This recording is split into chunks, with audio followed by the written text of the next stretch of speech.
tudo bem com vocês, alunos das escolas Auro Filho, Leôncio Horácio e Maria Rita? Aqui quem fala com vocês é o seu professor virtual de matemática, me chamo Marcos Wesley e hoje nós vamos estudar problemas sobre medidas envolvendo grandezas, como comprimento, massa e tempo. Vem comigo!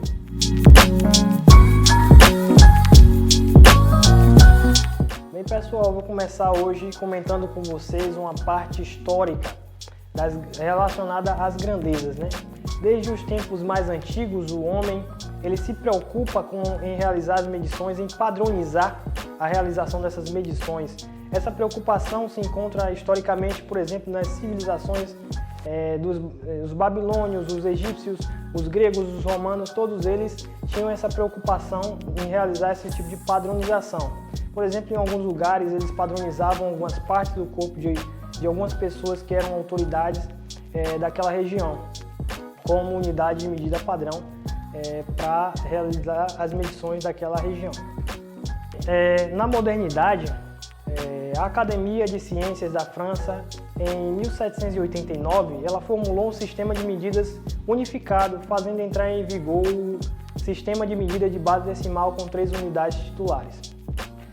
As 3 unidades titulares que entrou em vigor na França, que foi instituída pela Academia de Ciências de lá, foram o metro, né, para medir o comprimento, também o litro para medir a capacidade e o quilograma para medir a massa. Depois, né, no ano de 1960, esse sistema francês ele foi adotado pelo mundo inteiro e ele se tornou o que conhecemos hoje como o Sistema Internacional de Medidas. Então, o Sistema Internacional de Medidas, vocês vão ouvir eu falar isso bastante durante a aula, ele é essa padronização mundial que há hoje das unidades de medida no mundo. Todas as grandezas têm uma unidade de medida. Nós vamos estudar hoje grandezas. Então, toda vez que eu falar de grandezas, eu vou falar de uma unidade de medida que está relacionada com tal grandeza. Então, vocês vão observar que eu vou dizer que no Sistema Internacional de Unidades. No Sistema Internacional de Unidades quer dizer que é mundialmente aceita aquela unidade de medida. Bem, a primeira grandeza que eu vou falar para vocês aqui é a grandeza chamada comprimento. Essa grandeza ela é uma grandeza física que expressa a distância percorrida entre 2 pontos. Então, se você calcula a distância entre um lugar e outro, essa distância ela é calculada, ela é medida pela grandeza chamada comprimento. Essa grandeza ela está associada a uma unidade de medida padrão no Sistema Internacional de Unidades chamada metro. O metro é a unidade de medida padrão da grandeza comprimento. Bem, existem os múltiplos e os submúltiplos dessa unidade de medida da grandeza comprimento. Os múltiplos da unidade de medida da grandeza comprimento, que é o metro no caso, né? O metro é a unidade de medida da grandeza comprimento e os múltiplos do metro são o quilômetro, o hectômetro e o decâmetro, como vocês observam na tabela aqui do lado. Vocês observam que existe uma relação entre os múltiplos da unidade de medida e a unidade de medida. Por exemplo, na primeira coluna nós vemos que 1 quilômetro equivale a 1000 metros. Nós observamos na segunda coluna que 1 hectômetro equivale a 100 metros e que 1 decâmetro equivale a 10 metros, na terceira coluna da nossa tabela. Na tabela dos submúltiplos do metro, nós observamos aqui as 3 unidades que são submúltiplos do metro, que é o decímetro, o centímetro e o milímetro. A relação entre o metro, que é a unidade de medida padrão do comprimento, da grandeza comprimento, e os seus submúltiplos é a seguinte, como vocês observam na tabela. 1 metro equivale a 10 decímetros. 1 metro vai equivaler a 100 centímetros e 1 metro equivale a 1000 milímetros. Bem, eu quero que vocês fiquem atentos a essas 2 tabelas dos múltiplos e submúltiplos da nossa unidade metro, porque nós vamos utilizar essas tabelas para fazer as conversões de uma situação para outra, que vai envolver os problemas relacionados à nossa grandeza comprimento. Então vamos observar o nosso problema aqui inicial, relacionado à grandeza comprimento. O problema ele diz o seguinte: em um teste de aptidão em um concurso, o candidato ele deve percorrer uma distância de 3.000 metros em um tempo de 15 minutos. A pergunta é: qual a distância percorrida em quilômetros que esse indivíduo tem que fazer nesse teste de aptidão? Bem, para resolvermos o nosso problema, vamos observar a relação entre o metro, que é a unidade de medida padrão do comprimento, e um múltiplo seu, que é o quilômetro. Por que nós vamos fazer essa comparação? Porque no nosso problema aparecem justamente essas unidades. Nós temos a unidade metro estabelecida ali, quer dizer, a distância percorrida que tem que ser feita é de 3.000 metros, e eu quero converter isso em quilômetros. Observando na tabela, né, nós percebemos que na primeira coluna aí, a relação entre o metro e o quilômetro é que para cada metro há 1.000 quilômetros, quer dizer, 1 quilômetro equivale a 1.000 metros. Então, observando essa situação e observando também que foram percorridos 3.000 metros, queremos determinar quantos quilômetros foram percorridos. Bem, para isso, nós podemos separar os 3.000 metros em uma soma. 3.000 metros é 1.000 metros, mais 1.000 metros, mais 1.000 metros. Cada 1.000 metros é 1 quilômetro, então isso é igual a 1 quilômetro, mais 1 quilômetro, mais 1 quilômetro. Ou seja, foram percorridos 3 quilômetros de distância. Essa é uma maneira de resolvermos o problema. Outra maneira de resolvermos esse problema é fazer uma divisão. Dividindo a distância total percorrida, que é 3.000 metros, pelo valor que é 1 quilômetro. 1 quilômetro equivale a quantos metros? 1.000 metros. Quantas vezes o 1.000 metros cabe dentro dos 3.000 metros? Por meio da divisão, nós obtemos a quantidade de quilômetros que então deve ser percorrida. Então, fazendo essa divisão, 3.000 por 1.000, nós obtemos 3 na divisão. Então, 3 vezes 1.000, isso resulta em 3.000. 3.000 menos 3.000 vai resultar em 0. Então, nossa divisão aqui também dá a mesma resposta que obtivemos por meio do raciocínio anterior. A próxima grandeza que nós vamos estudar é a grandeza chamada massa. Essa grandeza, ela mede a quantidade de massa de matéria em determinado corpo, né? Então, trata-se de uma grandeza escalar medida pela balança. A unidade de medida padrão da massa é o quilograma. O quilograma é a unidade de medida padrão do Sistema Internacional de Unidades, como eu falei lá desde o início para vocês. Observem a tabela dos múltiplos da grama. A grama é uma subunidade do quilograma, mas nós vamos tomar ela como referência para construir as tabelas, como fizemos no caso das outras da grandeza anterior e da unidade da grandeza anterior. Bem, observe então a tabela dos múltiplos da grama. Você tem na primeira coluna o quilograma. 1 quilograma equivale a 1.000 gramas. Na segunda coluna, o hectograma. 1 hectograma equivale a 100 gramas. E na terceira coluna, o decagrama. 1 decagrama equivale a 10 gramas. Você tem também a tabela dos submúltiplos da grama. Observe na primeira coluna que 1 grama equivale a 10 decigramas. Observe que 1 grama equivale a 100 centigramas, na segunda coluna. E 1 grama equivale a 1.000 miligramas, na terceira coluna aqui dos submúltiplos da grama. De novo, vamos aplicar essas tabelas para resolver os problemas que vão aparecer para a gente aqui relacionados a essa grandeza. Então vamos resolver o nosso segundo problema. O nosso segundo problema ele diz o seguinte: um supermercado utiliza um carrinho de transporte que tem capacidade de 25 kg de carga.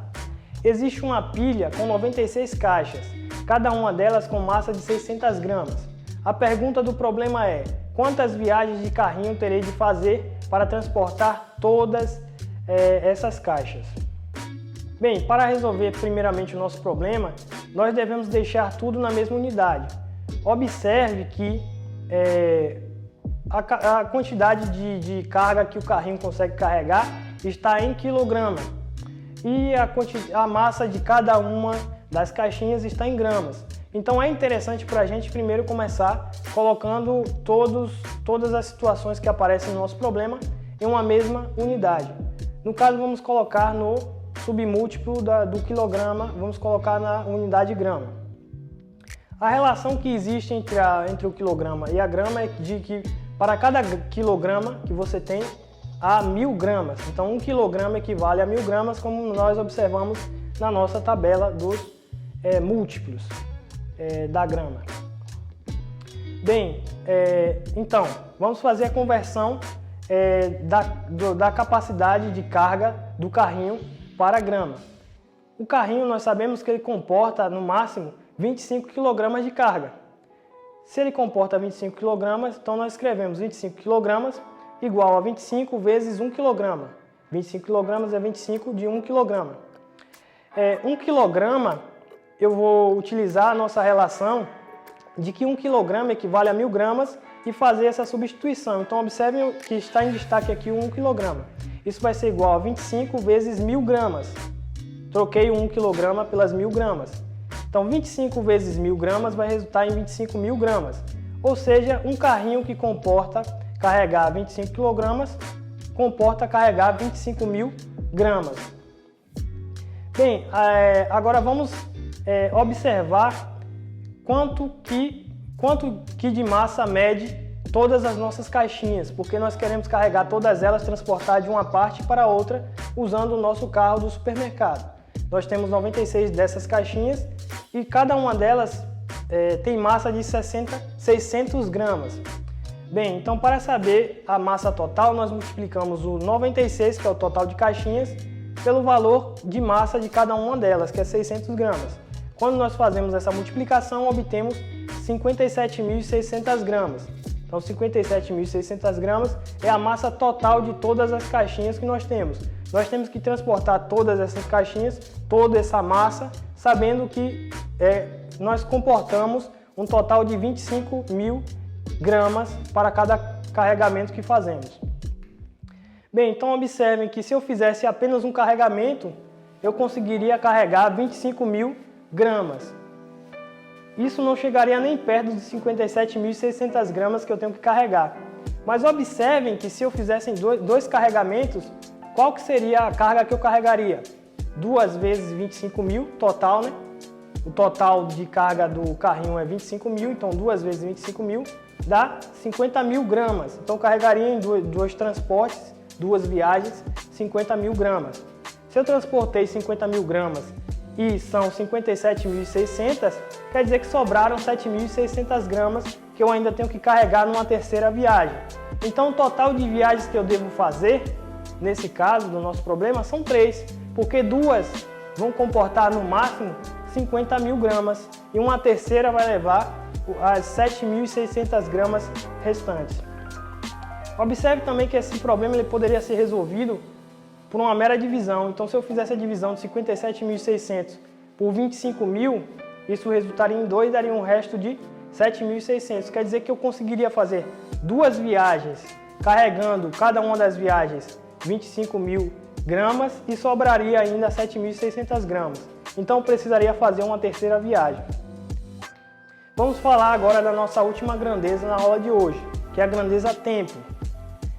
Bem, a grandeza tempo é a grandeza física que permite medir a duração ou a separação das coisas mutáveis sujeitas a alterações. No Sistema Internacional de Unidades de Medidas, a medida padrão da grandeza tempo é o segundo.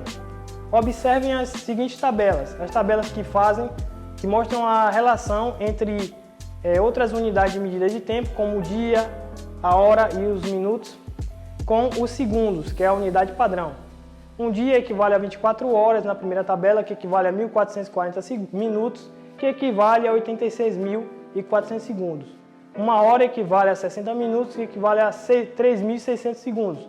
Um minuto equivale a 60 segundos. Então, essas tabelas vão ser utilizadas para a gente resolver os nossos problemas. Observe esse último problema que iremos discutir aqui, que é o problema 3. O problema diz que um trabalho foi feito em 2 horas, 46 minutos e 51 segundos. A pergunta do problema é: qual o tempo em segundos que o trabalho foi feito? Bem, então para converter todo esse tempo, 2 horas, 46 minutos e 51 segundos, em segundos, nós vamos utilizar a segunda e a terceira tabela. Observe na primeira tabela que 1 hora equivale a 3.600 segundos e que 1 minuto equivale a 60 segundos. Então, o que nós vamos fazer aqui é fazer essa separação, a utilização dessas relações entre essas grandezas e os segundos e substituir para poder encontrar a nossa resolução. Então, 2 horas mais 46 minutos mais 51 segundos, como vocês observam, isso vai ser 2 horas é 2 vezes 1 hora, mais 46 minutos é 46 vezes 1 minuto, mais 51 segundos. Então, eu vou ficar com 2 vezes 1 hora eu vou trocar por 3.600 segundos, observem aqui, mais 46, o 1 minuto eu vou trocar por 60 segundos, mais os 51 segundos que fica lá. Então, eu vou ficar com 2 vezes 3.600 segundos, isso vai dar 7.200 segundos. 46 minutos vai dar 46 vezes 60 segundos, vai dar 2.760 segundos, mais os 51 segundos que já estavam lá. Então, isso vai resultar em 10.011 segundos. Então, se eu gastei 2 horas, 46 minutos e 51 segundos para realizar uma determinada atividade, é porque eu gastei 10.011 segundos para realizar essa mesma atividade. E assim eu encerro aqui com vocês essa nossa aula. Espero encontrar vocês presencialmente na escola. Um grande abraço a todos e até mais.